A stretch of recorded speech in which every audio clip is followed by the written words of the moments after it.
Hello everyone! You get ready to run through some pure nightmare fuel. Today we're hunting down 15 incredibly dark, brutal Metroidvanias that capture that exact gameplay vibe and bloody atmosphere of Blasphemous. Well, let's get into the list.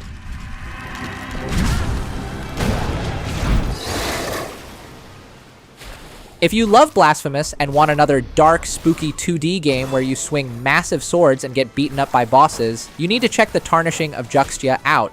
In this game, you play as a hero created by a goddess to wipe out a gross, sludge-like curse ruining the kingdom. The coolest part of the game is the energy rush feature. If you stop running away like a coward and actually land a bunch of fast attacks in a row, your stamina recharges instantly so you can keep swinging. The bosses will absolutely wreck you if you lose focus, but it feels amazing to beat them.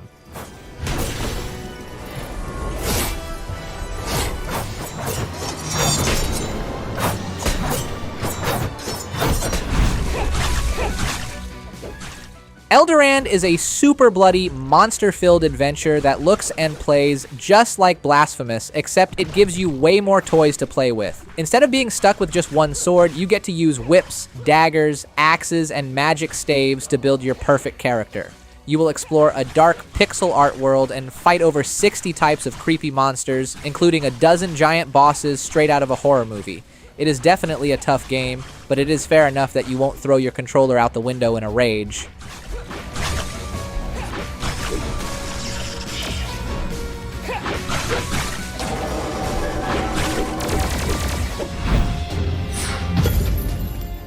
If you love Blasphemous for its creepy religious vibes, Noreya the Gold Project lets you pick your own god, which is a pretty wild feature. You can choose to serve the Goddess of Light, or a greedy gold god who accidentally turned his followers into shiny, cursed shadows. Whichever god you pick completely changes the map layout and gives you totally different superpowers from a massive skill tree. There are 12 big bosses you can fight in whatever order you want, and the platforming feels incredibly smooth. It is a fantastic hidden gem.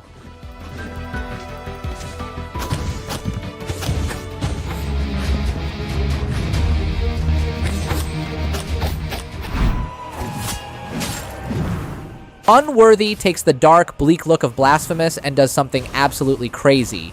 It completely removes the jump button. Seriously, you cannot jump at all. Instead, it is a hardcore 2D action game focused entirely on tight sword fights, rolling under attacks, and hiding behind giant shields. The art style is totally black and white, making the world feel incredibly spooky and hopeless. Furthermore, the weapons are super fun, like a giant halberd that steals health from enemies but makes you take more damage. It is a brilliant, unique challenge.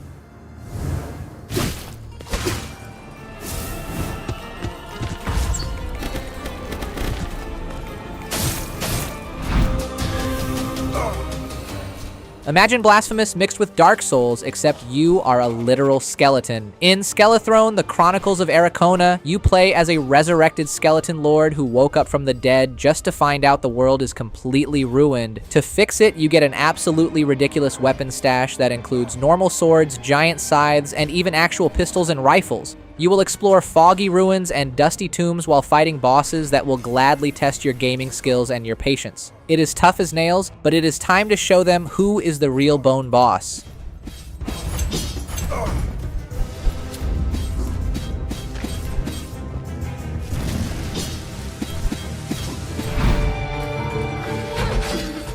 If you think Blasphemous is too cheerful, welcome to your next nightmare. Dark Devotion is a super dark, punishing 2D adventure where you play as a Templar exploring a massive, miserable temple.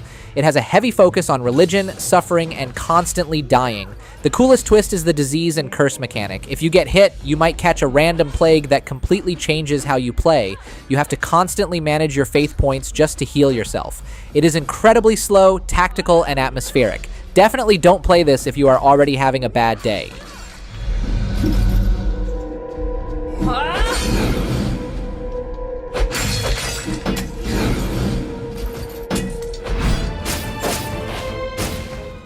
Dragon is Dead feels like Blasphemous smashed together with Diablo. It is a dark fantasy action roguevania where you are fighting against corrupt monsters created by a dead dragon. The gameplay is fast and super flashy, but the real star of the show is the legendary loot system. You are constantly picking up randomized gear, weapons, and accessories to create incredibly broken character builds. If you love the gloomy pixel art aesthetic of a side-scrolling Souls-like, but also love seeing a million colorful damage numbers pop up on your screen, this is an absolute dream come true.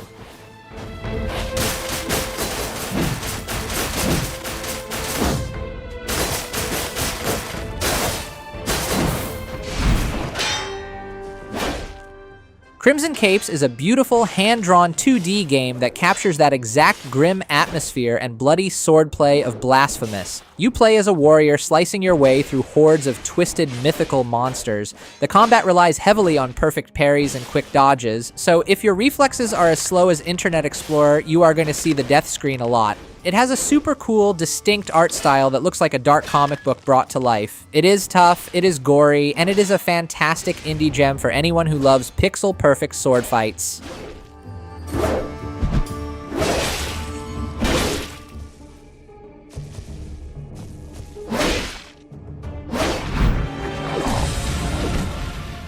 Vigil. The Longest Night is a massive, spooky Metroidvania that takes the brutal combat of Blasphemous and mixes it with Lovecraftian cosmic horror. You play as a warrior named Layla on a quest to save her hometown from an endless, creepy night full of tentacle monsters. The weapon variety here is awesome. You can swap between swords, giant heavy axes, daggers, and even a bow on the fly. The world is huge, filled with complex side quests, and the boss designs look like they crawled straight out of your worst nightmares. It is atmospheric, challenging, and incredibly addictive.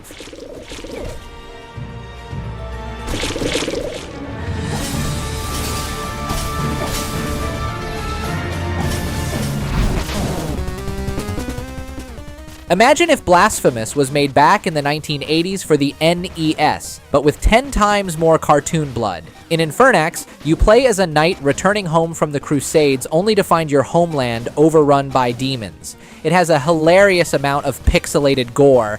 Enemies literally explode into showers of eyeballs and ribs when you hit them with your mace. The best part is the morality system. The choices you make completely change the story, unlocking different dungeons and multiple wild endings. It is retro gaming perfection with a side of absolute chaos.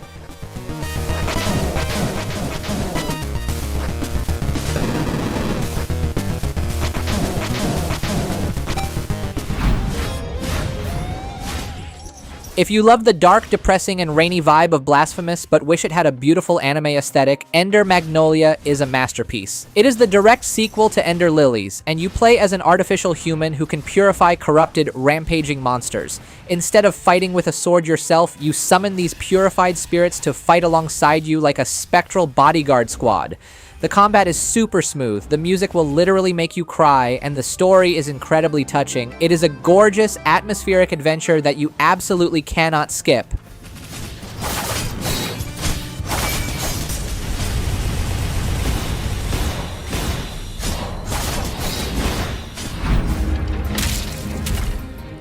GRIME 2 is the highly anticipated sequel to one of the most unique indie games ever made. If you thought Blasphemous had weird body horror elements, GRIME 2 says, "Hold my coffee." Instead of the black hole head from the first game, you now play as a creepy creature made of living fluid called the Formless. The combat is all about shape-shifting your body into dangerous weapons and absorbing your enemies to steal their forms. The surreal, organic world is breathtakingly creepy and super fun to explore. It is a mind-bending, challenging sequel that completely rocks.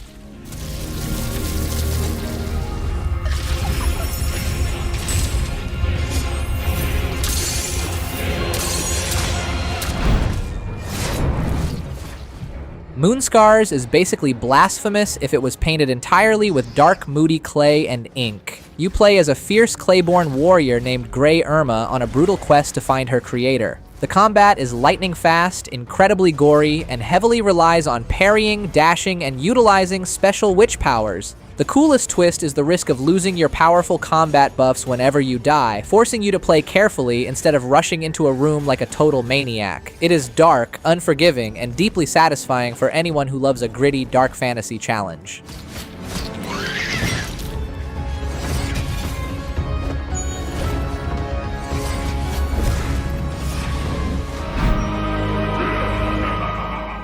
Think of Death's Gambit Afterlife as a brilliant mix of Blasphemous and a classic 2D RPG. You play as Death's chosen champion, exploring a beautiful but totally ruined alien world full of immortal monsters. The weapon variety here is absolutely insane. You can wield scythes, sniper rifles, magic tomes, and massive broadswords, all tied to a deep talent tree with multiple classes. The boss battles are massive cinematic spectacles that will gladly put you in your place. It is a fantastic, polished package that is an absolute mandatory play for Soulsvania fans.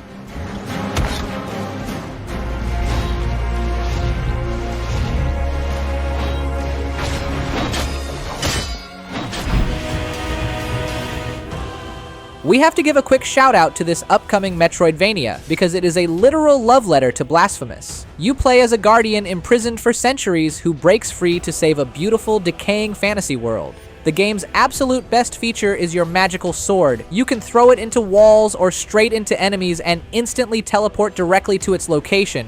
It creates some of the smoothest, most satisfying fast-paced platforming and combat combos you will ever see. Definitely keep this stunning indie title on your radar.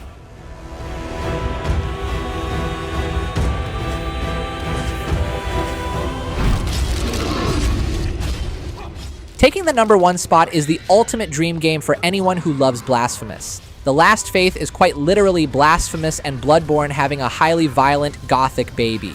You play as an amnesiac hero waking up in a cursed, snow-covered city overrun by cosmic horrors. The pixel art violence here is beautiful.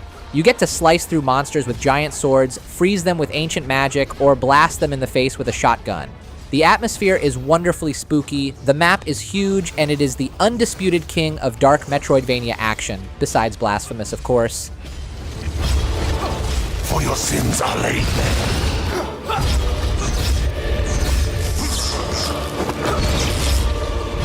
That's all for today's list. Subscribe and like for more new, exciting Metroidvania games. That's it, and see you next time.